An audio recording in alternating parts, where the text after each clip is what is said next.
Un contrat d'une semaine dans la restauration, de l'intérim sur une ligne de production automobile ou une mission d'hôtesse de quelques jours sur un salon. Des contrats courts que le gouvernement souhaite diminuer.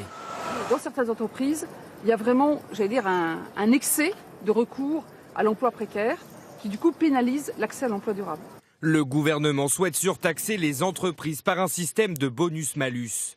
Aujourd'hui, toutes les entreprises payent les mêmes cotisations patronales à hauteur de 4,05%. Demain, cette dernière pourrait devenir variable. Selon le journal Les Échos, si un employeur utilise de façon raisonnable des contrats courts sur les 3 dernières années, les cotisations patronales pourraient s'élever à 2%. Au contraire, si ce type de contrat se multiplie trop souvent, elles pourraient grimper jusqu'à 10%. Ainsi, pour un salarié à 2 000 € brut par mois, un employeur vertueux devra payer 40 €, quand celui qui abuse des contrats courts déboursera 200 € de cotisation. Un système voulu depuis de nombreuses années par les syndicats. Il rendra les entreprises plus vertueuses, c'est-à-dire qu'elles signeront de plus en plus de contrats à durée indéterminée, permettront aux salariés d'avoir de meilleures conditions de vie. Commerce, hébergement, restauration et bâtiment.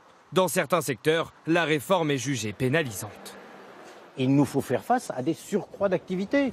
Et ce genre de surcroît d'activité, seul le contrat d'extra, seul le contrat saisonnier vous permet d'y faire face. En 2016, 70% des embauches étaient des contrats de moins d'un mois.